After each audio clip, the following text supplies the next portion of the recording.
Hey, YouTube. So, you showed up for the full interview with Eddie McColl. I'm so proud of you. Anyway, quick proviso. Halfway through the interview, we ended up losing the microphone on one of his devices, and as a result, we had to run off the internal mic on his camera. It's still pretty clear to hear, but I'm hoping it doesn't distract too much from the content. Anyway, I'm glad you showed up. I hope you enjoyed the full interview with Eddie McColl. Eddie, how the hell are you? Hi. It's been a year. It's been a while. Is it just a year? I thought it was longer than that. Yeah, right. It feels that way when we're apart. I don't know what to tell you. Yeah, I know.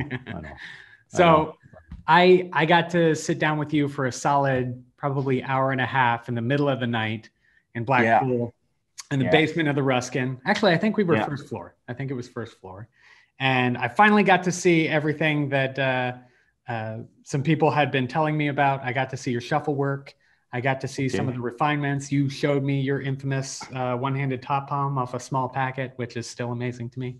But I wanted to talk with you about sort of the refinement, because that's what I've come to know you for, is just the way that you'll chase the minute details of the moves that you know.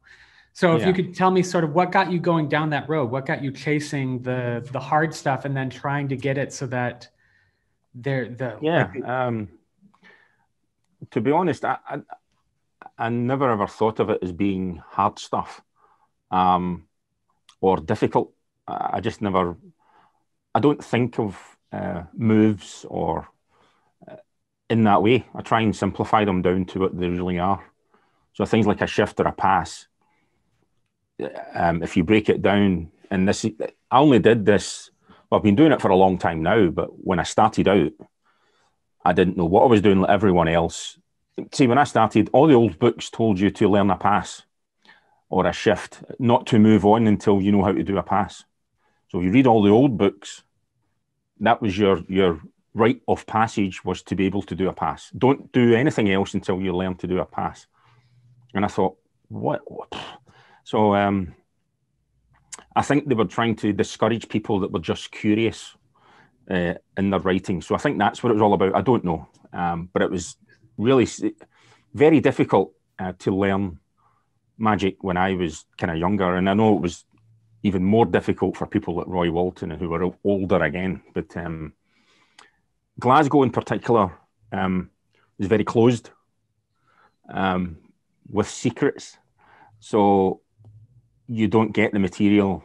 You know, there was no DVD, no video, nothing like that. So I never watched anyone deal a second or deal bottoms or do a riffle shuffle. You just didn't see that. That was all like closed, and no one did it. Well, people did it, but you did. You know, Roy did it all. Roy could riffle shuffle, and his second dealing and all that was immaculate, phenomenal stuff. But then the shuffle stuff came about because of Gordon Bruce, my association with Gordon. Okay. So I could always I did a terrible Zaro shuffle. I did a terrible push through shuffle, and I could do a shift or a pass. But going back to what I was saying, I never really thought of them as being difficult moves. I just haven't, when you think about a pass, you're cutting the cards. Right. That's what you're doing. You're cutting the deck. Whether that half comes to here or that half goes around there, that's what you're doing. What you've got to try and do is cover that. That makes sense. So that's it. I mean, there's nothing, it's center deals, basically a center deal is a glorified bottom deal because it's the bottom of the top half. Right. So it's a bottom deal. It's a bottom deal with something in the way. It's just So all you've got to do is work on controlling that bottom half. So people make things more difficult in their mind, and it creates all this worry and how do I learn this and how do I learn that, and you just need to break it down to what you're doing. So Gordon, how long have you been doing this? How from magic? Magic stuff.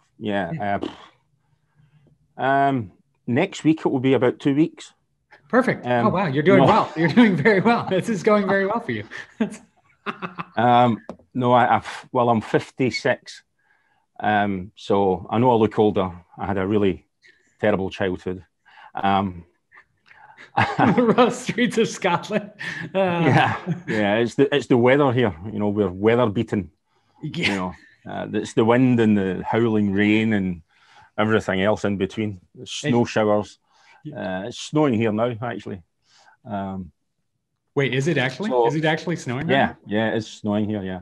Yeah, you guys don't play around with weather. Like in California, we don't even know what it is. You guys get it for real. We have 4 seasons in one day. So that's probably true. So it's I started probably when I was about 10 years of age.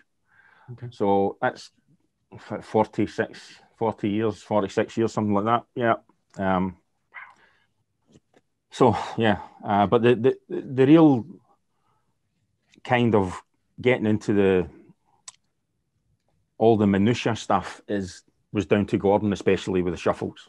Okay. Because Gordon, when he does a strip out shuffle, he squares both ends like this. So he does that. Right. But he has this motion, and that's what you see. So I watched Gordon shuffle cards for 6 or 7 months. I had no idea he was doing a full shuffle. Nothing at all. So Gordon only taught it to a few people, not very many. He has a way, because Gordon worked for the Royal Scottish National Orchestra. Mm-hmm.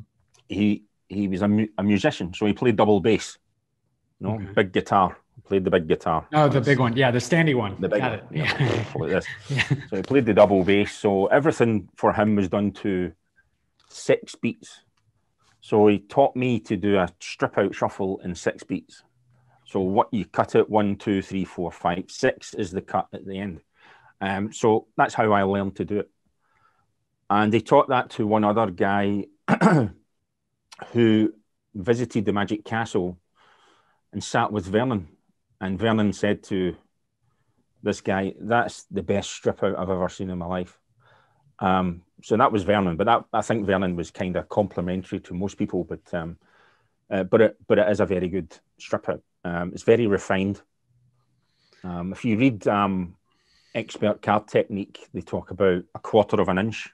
Right. You know, so you push that in. That's probably about 1/4 of an inch there. Right. Like the border plus a bit, right? Yeah, border plus. And then if you read Riffle Shuffle Systems, he talks about going on to the white border, which is better. Right. But if you kind of really want to get this, you push this in so that there's nothing here. So that's just square. But then if you pop that strips back out again. Yeah. Okay. Let's be clear. That's still terrifying. Can you, you have all the fancy tech. Would you be willing to switch views and show them what it was that I saw from here? If that's okay. Can you see that? Yeah, that's perfect. So if you push, it is a shuffle. It's a proper shuffle. You're pushing it all the way in, so you can see from there. See, so that disappears here, but then I pop that out. That strips back out again. So the false part is the cut forward. I kind of, if I'm doing this, I'll kind of pull it sideways and then come across. I don't know why. It's just something that happened. But so you can either push this in, pull that back, and move that forward, and they're all false. But then you can refine it more. So what you can do is do this kind of stuff: pick the cards up, square them, tap them, bang them, strip them out.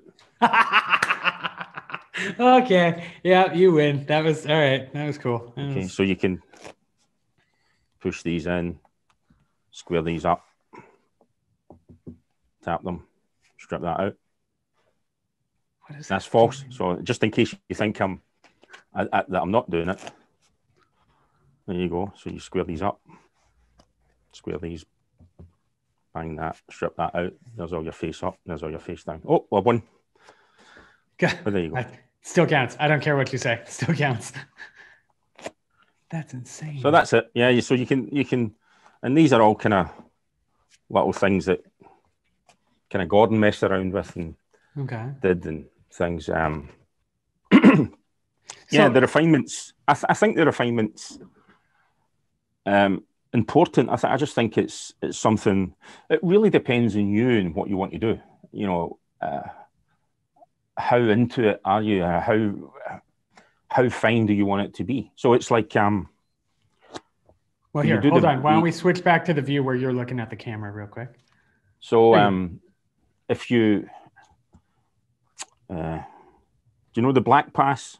If you do that, normally if you do a pass, you've got your fingers stuck in the deck and all of this kind of stuff. Right. The black pass, you do that, and this is closed, so there's no fingers in the deck. And you come round here, and that's a shift. So this is the black pass. So you close the deck up here. So there's no fingers in the deck. You can come round and tap them, and there's your king. Wow. Okay. So there's no fingers in the deck. It's just a refined. You're not going to really do this because you're showing this kind of thing. Right. So you need a reason to do this if you're going to do it in a routine. Right. You know, but it's a nice pass for magicians if you're going to show it. You know, because it's more or less a one-handed shift. Right. Right. And like you said, like your fingers aren't tied up and everything. You're not stuck in the deck. That brings me to two questions. Number one, how do you know, like when you're working on these moves, everything that I've watched from your stuff, because I pilfered everything I possibly could off your website. You do a lot of stuff where you're kind of removing the unnecessary. And is that just from experimentation? Do you like pick something and say, I wonder if I could do it without that? Like what is it that causes that? What it was is basically I'll tell you a little story. So I'll tell you this first, and then so I made a recording of some of what I do, and I took it into Roy Walton's shop, Tam Shepherd's. And Roy was away on holiday. He was away to Italy on holiday. So I think I gave the disc to Julia, which is Roy's daughter. And I came back in a couple of weeks later. I was back in 2 weeks later. And I said to Roy, did you manage to watch that, the disc, the DVD? And he said, yeah, very good, Eddie, it's very good. It doesn't look movie. So it doesn't look as if I was doing lots of moves. And that took that as a compliment, because I don't want, when I do things, I don't want it to look like lots of moves. And this comes from what Ramsey had told Roy, that skill should be hidden. That skill shouldn't be flaunted around. But nowadays, the younger guys love all the cardistry stuff and all that. And I love watching it as well. I mean, it's great, but right, we just had a conversation about that. Yeah, well, you know, I can't do that. So I mean, I do that, and the cards go. They're all over up at the camera, right? So they're all. So it's probably an old style, an older way of thinking. That's all. But the thing is that it adds. If someone's watching you, I don't mean you, but someone's watching a magician doing magic and he does all this stuff when it's all over the place and you look like a card ninja, you know, the guy's going to go, oh, he's really clever, isn't he? He's really good. He's very, very good. He's really clever. I can't do any of that. But that's their explanation for how you're doing it. Whether it's correct or whether it's not correct, it doesn't matter. That's in their head. They say, he's just really clever. Look at him. Yeah. But I would rather have the thought that someone says, how did you do that? He didn't really do much. He shuffled the cards, but nothing really happened. How did that happen? And that's what I kind of go for. So I'm not one for using things like Browie additions, secret subtraction, atfis, and all of these kind of things on top of the deck, because your hand, if I was going to deal cards from the top, I would deal cards. You know, I wouldn't turn the cards around and say, let me introduce you to these cards one at a time. This is the king of clubs. This is the king of, and this is this, and this is that. And then you turn this down, and then you deal the cards out. Right. And you've switched one of the cards. So if I want to switch the king in, okay, and these are the other cards, we'll take that king out, and there's a spot card. Okay. So there's your 4 cards. You want to switch the king in, and you do this kind of stuff on top of the deck. Look at this. If you watch this, it's okay. It's not, and then you deal the cards down, and you've switched in the king, right? So there's the king. But why? Why are you doing all this stuff? Let me do this, and then let me do that, and let me catch my break, and let me pick this card up, and then you do that, and then you turn the card, and then why not just, you want the king in, and you've shown a card, and you want to swap that out, you want to change it, take the card, put it down, and then put the other cards down. So you've switched in the king. You've used a second deal. So that's, for me, that's better. There's less movement. It doesn't look movie, as Roy would say. It doesn't look as if you're doing lots of moves to get to where you want to. Right. You're doing lots of things to get a card changed on the table. Why are you doing that? Take the card and put it down. That makes sense. Let's just do a second deal, or something like that. Whatever you want to do. I don't know. Whatever. So what I try and do is get away from all this other stuff that we add in, because that's the method. That's all it is. It's the method. I remember watching, what was it? Your cold deck cut, and you were talking even doing the strip, right? The like standard strip where you're running the cards. Like even that you were against this stuff. Yeah. The strippy. Kind of stuff. Yeah, the strippy stuff. Yeah. It's absolutely fine. There's nothing wrong with it, but it's as long as it's done in kind of context. If you're into your gambling stuff, and I love watching all the gambling moves and all that. I love watching it, but I don't really want to use it in the Magic side of things. I kind of separate them. I like the moves. I like second deals and all these bottom deals and all these kind of things, but I won't, I try and use them for Magic. So rather than, I'm not one for exposing things either. You see magicians, they go, "Oh, I can." What the hell did happen to that king? There's a king. So they sit and they do this into a little packet. You see magicians do this kind of stuff. Oh yeah. And they deal here. No, no. And everyone goes, "That's a great second deal." And you go, no, not really. No. I mean, I was at Blackpool. It was a few years ago now. I was at Blackpool, and I said to this guy, "Watch it." So I did this. He says, "That's a great second deal." I says, "No, it's not. It's tops." I just dealt the top card. It's just because he's used to seeing this movement that he thought it was seconds. Right. It wasn't seconds. It was tops. I was just kind of winding the guy up, just taking the piss, as they say. Yeah. Well, so that's all I was doing. We've developed sort of that the like magician-y rhythm. For instance, when people deal, when they deal standard, normally the base hand is holding still and the front card is moving, right? But as so many people, like, especially when I see them do push-off seconds, that both hands come to the center. And so that's like the dead giveaway. So every once in a while, that's the same thing. Like I'll bring both hands to the center and then deal the top card. Be like, ooh, that was a nice. It's just, so I try and not use too many moves. I'll use moves if something takes 3 center deals and a bottom deal and a one-handed shift, and that's the best way for me to do it, then that's what I'll do. I'm not going to stick in other things because it's easier to do it. Because it's easier doesn't mean it's better. It doesn't. Because it's really difficult doesn't make it better either. You've got a fine kind of line, a balanced thing. So the second deal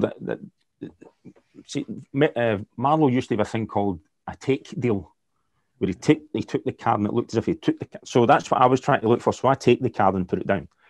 So that's a second deal. Okay. Right? It's slow. There's no speed. You don't need any speed. Okay. Everyone, it's like this. So there, look, I take the card and I put it down. Oof. Yeah, you're right. So that's the second deal. I'm keeping back the king. Okay. And that's so if I'm dealing around the table, I take the card slow and I deal like this. Wow. Okay. So I don't, man, why? I'm a magician. I'm not a gambler. I love the moves, but why am I doing it at 100 miles an hour? Yeah. I just think if you're going to do gambling stuff, you've got to do it at gambling speed, and that's quite fast, and I'm just quite slow. So that's all. So I try and get things that I can do it slowly and deliberately. So that way it all stays consistent. So it all, timing's the same, everything looks the same, and that's when you get someone saying, "He just dealt the cards. How the hell did he do that? He didn't do anything else." You don't leave any way out. There's no like easy way out to the end. Try not to, but I'm not the cleverest guy of putting things together.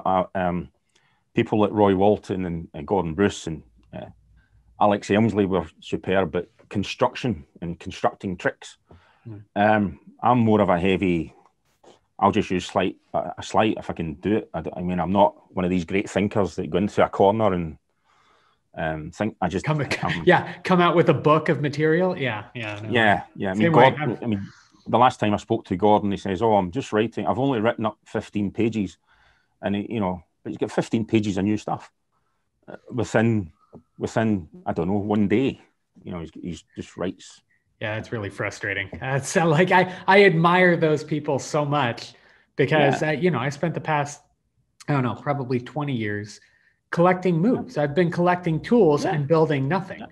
I can use those tools to do other people's work, but I built no houses of my own with this stuff. And so I had to learn. I'm exactly the same. Yeah. So. Okay. All right. That makes me feel better. Thank you, Eddie. No, there's very few things that's very original anyway. So it is difficult. It's difficult to do.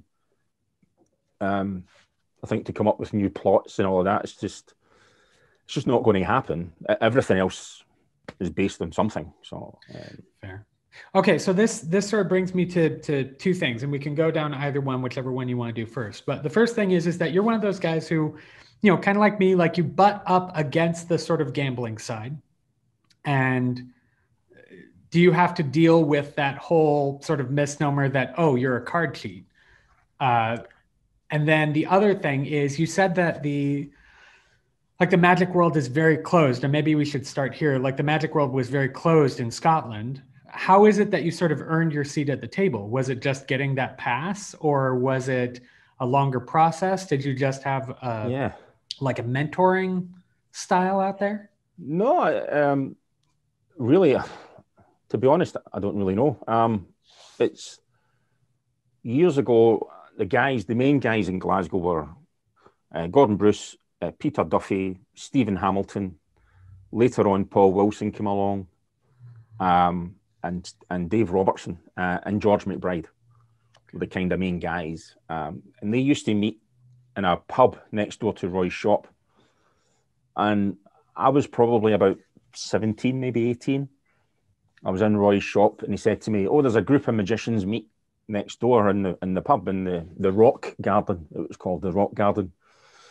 But I was too shy when I was that age. I was too shy to go in and start showing stuff.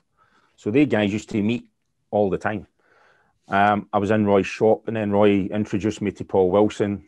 And I don't know, I started probably showing stuff more to magicians than I did before. Okay. And that's all it was. It's just that I started showing people things. I used to be a member of the local magic club at the time, Scottish Conjurers Association. And I did a little talk, and it was on the top change and a pass. Only 15 minutes. And then someone in the club says, "When are you bringing out a DVD, Eddie?" I thought, what are you talking about? And it was I can't remember, in the 90s at some point, 92 or 94 or something. When are you going to bring out a DVD? I thought, wait. But they were just kind of taking the mickey, as they call it. They were just winding me up a bit. But it was since then I just started showing magician stuff. Okay. And then I bumped into Gordon and Matthew Field. Did you know Matthew Field? Matt Field. No. He edited a lot of Richard Kaufman's books. Oh, so okay. I used to send him stuff on disc. Send him material on disc. So somewhere down south of England, I think he was in Hastings in England. There's a lot of my stuff lying on discs somewhere. Probably his wife's thrown them all out, but it's coasters. They're coasters now. So they'll be going somewhere. But Matt used to say to me, you have to start publishing stuff, Eddie. You need to put it out. And he says, because do you show this to people at conventions? And I said, well, yeah, I do. But he says, well, if you don't put it out, they will put it out. I thought, right, okay, fair enough. And that was really how it all started. And then Gordon, when I kind of got in tow with Gordon, which was about 25 years ago, something like that. Okay. Gordon just opened lots of doors just because it was Gordon. So then I met lots of people. Spent some time I've met Percy about 3 or 4 times, 5 times, 6, I don't know, can't remember. I've had lunch and dinner and all that kind of crap. Percy Diaconis? Yeah, Percy, yeah. And I spent a couple of days with Ricky J here in Glasgow when he was in Glasgow. So all these doors opened up because of my association with Gordon. And then I flew over to Buffalo a few times and met Bill Malone and Dave Solomon and Bill Goodwin and all of these guys. And it just kind of went from there, and it all kind of opened up. And then people asked me to. We were going to do a project. We started doing a project in Glasgow about card magic. So it was me, Gordon Bruce, Peter Duffy was going to be involved, and George. Some of it was recorded, but it didn't work out. So it was going to be this whole project thing, but it didn't work out. And then on the back of that, I got in touch with Russ Stevens, and he put out the Glasgow Connection, and it's just, that was it really. It was just yeah. But so 25 years ago. So you go through all that, and then one day you just decide to kick off a YouTube channel. Like, how did it go on? Well, yeah, that was because of that. Jack, the guy I was talking about, who edited all the stuff and still edits all the stuff that I do. Jack says, well, why don't we'll do a YouTube channel. He really pushed it all, going to Facebook and all that. I've only been in Facebook a couple of years, I think. I don't know. Okay. Maybe 2.5 years or something. Maybe 3 years at most. But as soon as I was on Facebook, I'd never been in Facebook. I had no idea how to use it. Didn't know what I was doing. But I stuck my name in there, and you did all the thing. And the next thing I get emails, I get messages from Paul Cummins and all these guys. I'm going, oh. All the people who were just waiting for you to show up. I was like, oh, this is really good. Right. Yeah.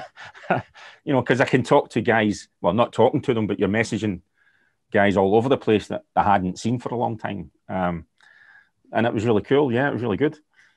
And that was it, really. And then Jack kind of pushed it on. Why don't you do some downloads? Why don't you do this? I thought, okay.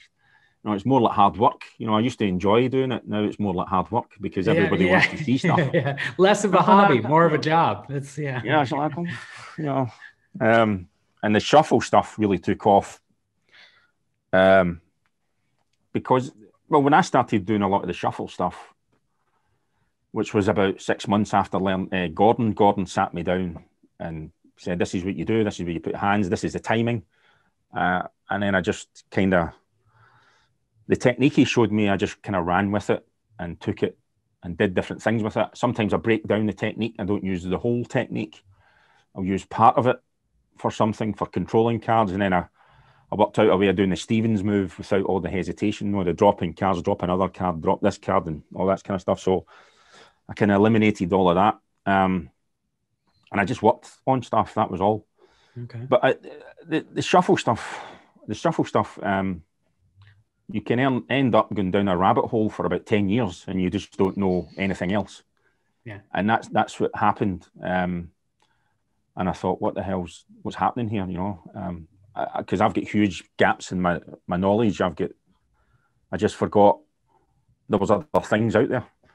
And I just practiced shuffles for years and years. Yeah. That's kind of where I am with brief work. Like I did the same thing with briefs. I just studied brief work for probably half a decade and all that stuff that I shared with you, the like ripping stuff. And then the same thing. I went down the rabbit hole and came out the other end and realized the world had moved on without me. So I mean, all these guys had come up with all this stuff, and there's this whole new stuff that happened in Magic. I goes, where have I been? What's happened? Because I used to meet Gordon, and we always met up in pubs because we're Glaswegian and we drink. So, you know, we're Scottish. We like a little drink now and again. Yeah, you know? yeah. You don't play around with that either. Yeah. Right. So we used to meet Gordon, and Gordon said to me one day, "Oh, can you shuffle the cards and control a card to 50th from the top?" So he wanted it in here. So, you know, third in from the face or 50th from the top. He says, start off with the 4 aces on top. And I thought, right, okay, a little problem. So I went home, and after we had a few drinks, I went home and I worked out ways of doing it with cuts, just cutting cards. And then overhand shuffles, I did that as well. So I went back a couple of weeks later, and I met him in the same place. And I says, yeah, I can do that thing you wanted me to do with get the card down here. He said, yeah, how are you doing it? So I said, well, I worked out cuts, ways of doing it with cuts and overhand shuffles. And he said, no, with a riffle shuffle. He says, one riffle shuffle. That's what you do. One shuffle, you can have a cut as well. So one riffle shuffle and a cut. I want you to get one of the aces from the top here, and I want it down here. And I thought,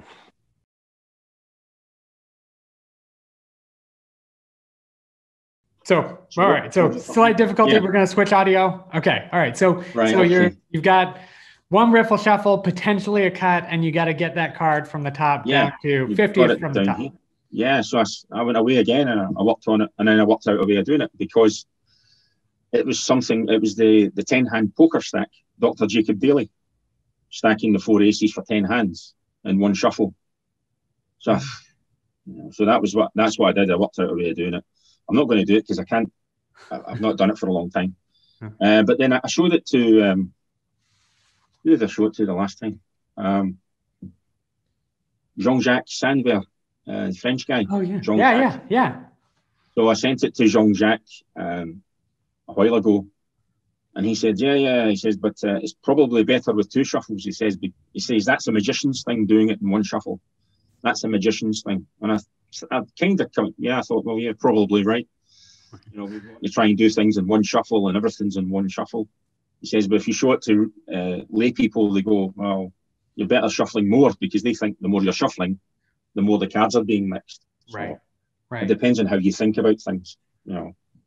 That makes sense. Yeah, that's always been something, the floating the line between what the audience thinks and what the reality is.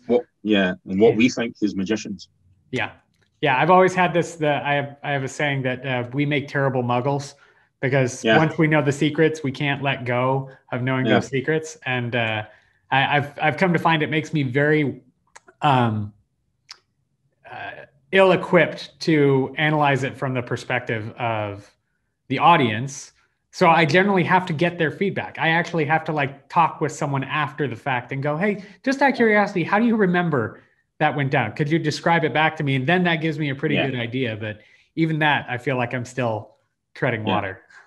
So, do you want me to show you this thing? I can't do it at speed because I haven't done it for a long time. Go for it. I'll show you what it is. I mean, so that the aces do start off on top.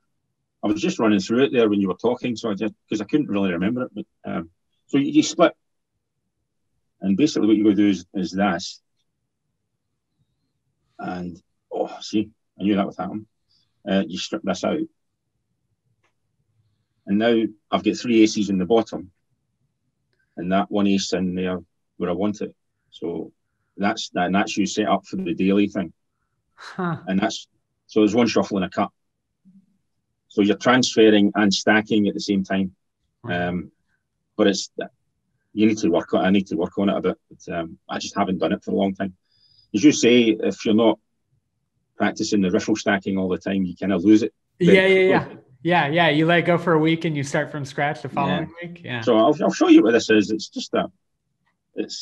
So the aces are all on top. So you riffle up, you hold back 4 aces, drop 2. So you need a bigger block than that, sorry. So you want to do that. So you drop 2, that's your 2 that's going to be transferred to the bottom. You drop an ace, just drop that in here. So what you're going to do now, you're going to lift up, and there's a jog here. you're going to lift that up as you strip those 3 aces out. Okay. Here. Strip that. Cut that again. And that should transfer the 3 and the 1 here. Huh. I'd need to break it down for you, but I know it's different. It's all over the place. But that's I worked that out just because of Gordon. So that's fascinating. That's crazy. Okay. Yeah, you're right. It is crazy. It's stupid. It's just and having to like reverse engineer that. Like, okay, so this is the start. This is the end. Like you get the freebie by getting the aces on top, right? So you're not having to do anything negs or anything like that. You've got them on top. No. Now where do you go? Like trying to reverse engineer some of those things. I think that's probably been the most fascinating thing that I've come across after, just getting to play Wood Nymph and bounce around and watch people create things, is watching the patterns that they create that I never would have. It wouldn't even occur to me to do it in that manner. You know, like I wouldn't even know to go hunting for that. I'd have to borrow the answers outside. I'd have to cheat. I'd have to like bribe the smart kid in class and just cheat off his test. That's basically. Yeah, well, we've all done that, I think. Okay, yeah. We're all minor criminals. It's fine. It's fine. Well, okay, all right. So the final thing that I did want to talk with you about was you and I spoke about riffle stacking. How it was something that you had chased. I've chased it. You got a lot further than I did. And, we said refinement would normally have you chasing it until you got to the pinnacle, right? Which in my mind is anything over 6, right? Yeah. And you went a different route. You found not a hack, but you found a more efficient method that allowed you to sort of forego all of the daily exercises and everything. Yeah. So do you mind going back over that again?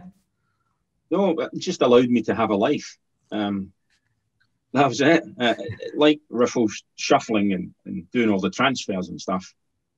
Stacking, you just go down a rabbit hole for a few years, and because you have to practice it regularly to keep it up. You've just got to do it if that's what you want to do. So, I was trying to hold back 8 cards, and as I said, I spoke to Gordon, and Gordon says, "Well, just hold back 2 blocks of 4."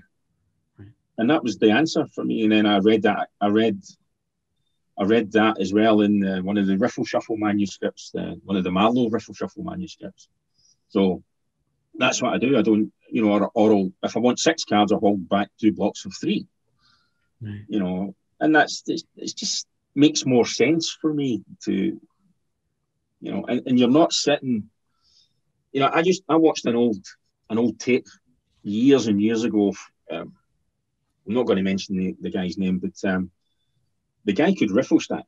This guy could hold back 10 cards and all the rest of it, do it all, and it was perfect. But the thing is, he was looking at the camera when he was doing it because it was being recorded, and he stared at the camera like this because it was so intense about trying to get it right. Right. It's just stared at the camera, and I thought, what the hell is he staring at? At my soul. He's staring at my soul. What's that all about? He's just sitting going, going, Christ.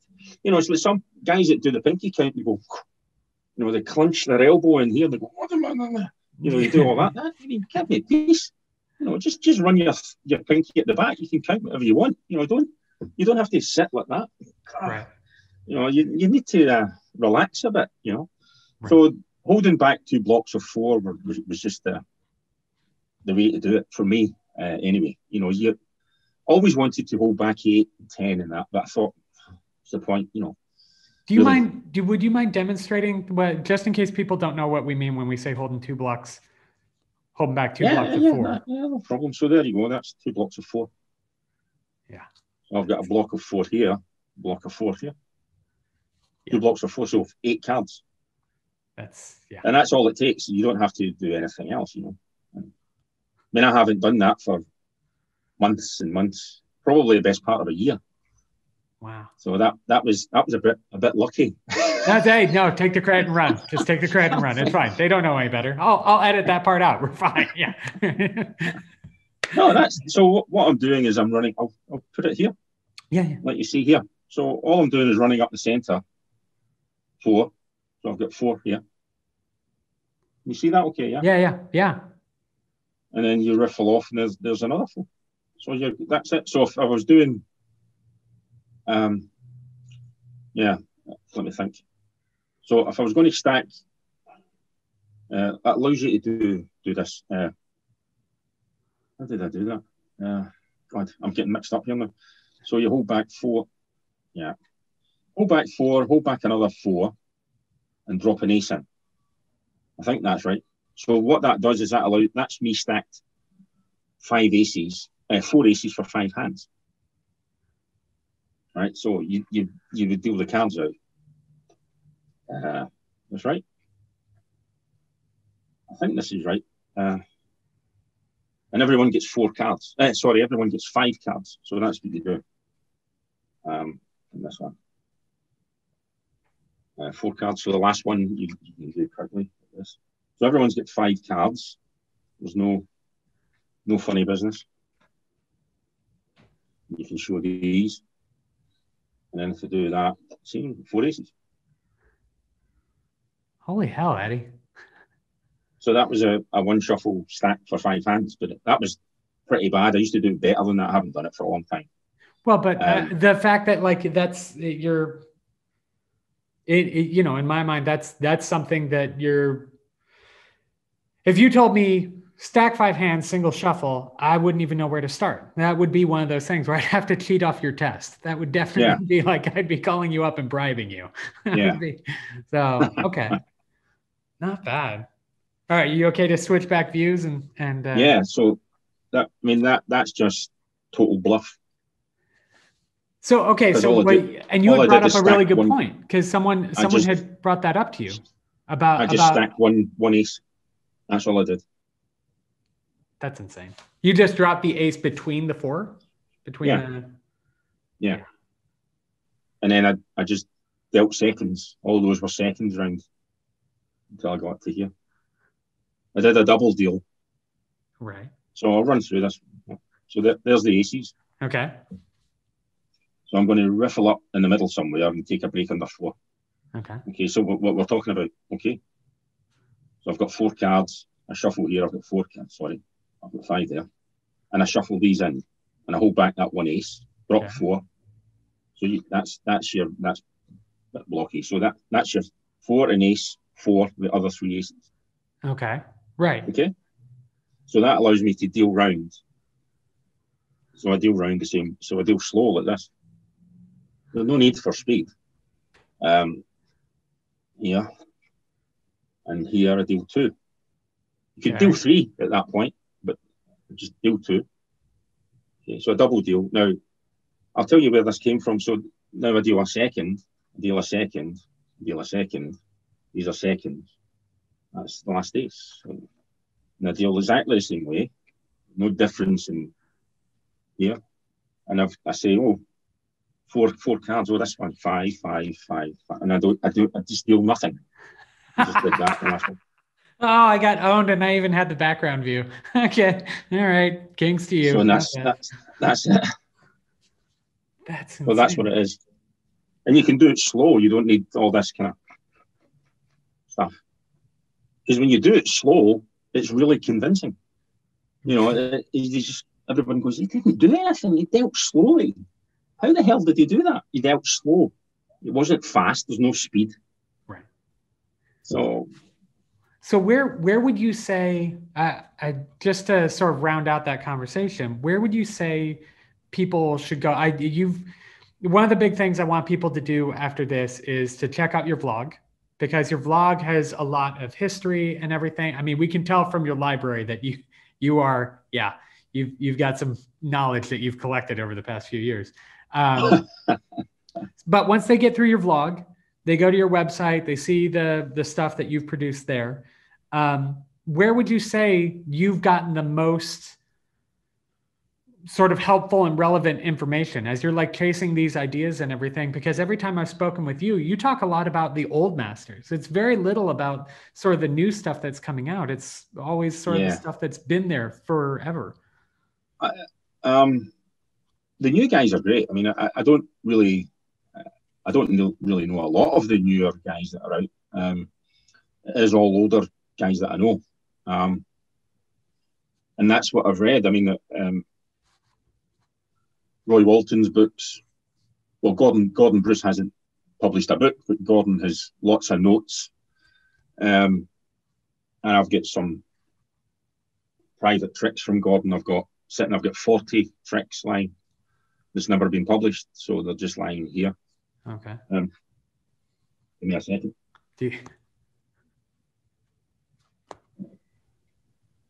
Well, there they are there. Whoa. And this is the letters that Gordon wrote to Vernon. So these were written. This one was the 31st of December 1970. That one. But what Gordon did was he illustrated them as in like Erdney's. So that's Gordon's drawings. He's a very, very good. That's really good. Yeah, those. I mean, like even over a Zoom call, those look really good. That's really good. So these are. This is some of Gordon's notes. A discovery. Yeah, so a Scots discovery. So this is out of the discovery of witchcraft. This illustration. Oh, that's awesome. And so this is lecture notes that he did years and years ago. These are copies of them. I had the original ones, but he asked for them back again because he was trying to do other stuff with them. So he told me to take copies and stuff. So, and this is another one. One Bruce lecture notes. That's how he used to look. But these are all they weren't illustrated like this with photographs. These were done for Buffalo. He lectured in Buffalo in 2005. Oh wow! Okay.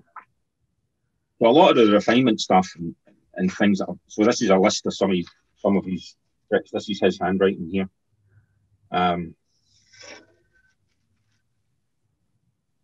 This is actually. There's 10 tricks in here. Okay. That have never been. He has a one-handed multiple shift. Finishes off with one hand. He just holds them and drops them, and he's controlled all the aces. I mean, he's got incredible stuff. I mean, it really. That's only a tiny little part of what he's got. Well, I feel like I feel like in a lot of ways you're sort of carrying on his legacy. So I know a lot of what you released was very, very much influenced by him, by the cabal of people that you guys, you all hung out together and everything. But I hear you mention Gordon more than anyone else whenever I watch your work and everything. Yeah. Is there anywhere else that you felt, because you got a lot of personal tutelage and was there anything after you got done being taught in person? Where was the next place that you went? Where was the next place that you went hunting for the information that you needed? Was it just the old masters? Did you just buy their books and read them from cover to cover? Or did you go hunting for particular things and then expand from there? Well, yeah, what used to annoy me was I would buy a book and there'd be lots of footnotes at the bottom. And it would reference all these books, and it used to drive me crazy when I was younger because I was like, what the hell is this? What does this mean? What is it?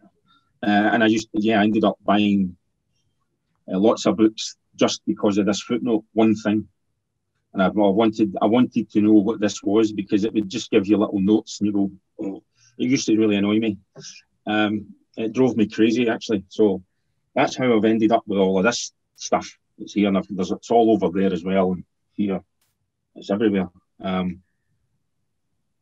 it's, because of this, I don't know, I just hated not having that. Not like actually having so you basically you went down the rabbit hole on all of the footnotes. You were basically, you chased the bibliography is what you did. Yeah, it's just unbelievable. But and then Gordon helped me a lot with the books because he got some of the older stuff I got from Gordon. Okay. Well, he found them. I mean, his library has got everything in it. And I mean everything. Okay. Old stuff. I mean, really old stuff. Scots discovery of witchcraft, everything. I mean, unbelievable stuff. That's crazy. So yeah, I mean, Roy used to, Roy didn't teach, but Roy would point you in the right direction. you didn't really, if you struggled with something, it would help. It would help you do whatever you wanted to do. But he didn't really give formal lessons. He just kind of pointed you in the right place. So one day I was in Roy's shop. There was 2 books. One of them was the Derek Dingle book, and there was another book there. And he just pointed to the Dingle book and he says, "Well, get that." So that's what I bought. So he just kind of. So and then when I bought, yeah. But you already kind of had to be on your way. Like you were already moving in. He was just making sure that you were interesting. Going in that whatever direction you wanted, you know. And I'm really glad that I got the Dingle book, because I struggled for years with doing a shift, a pass. And then there was something in the book, I don't know what it was. It just popped for me. It just happened.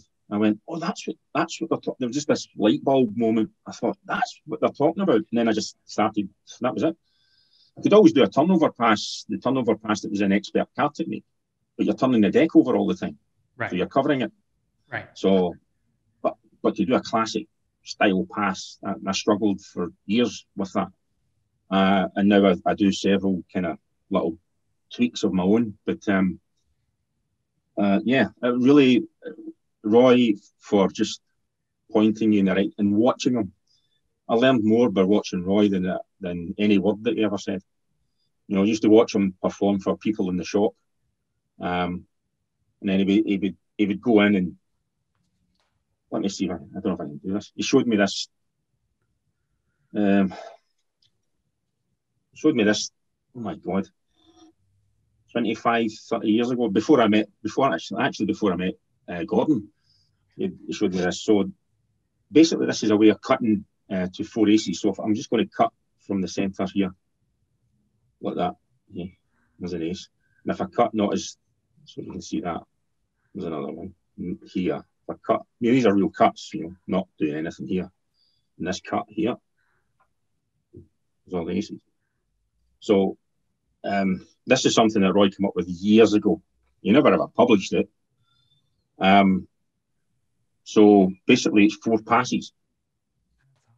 So it's 4 really shifts. Cool. And everything that I found with Roy, you know, I picked up his books. I'm not kidding you, because I'm shallow and I thought they were pretty.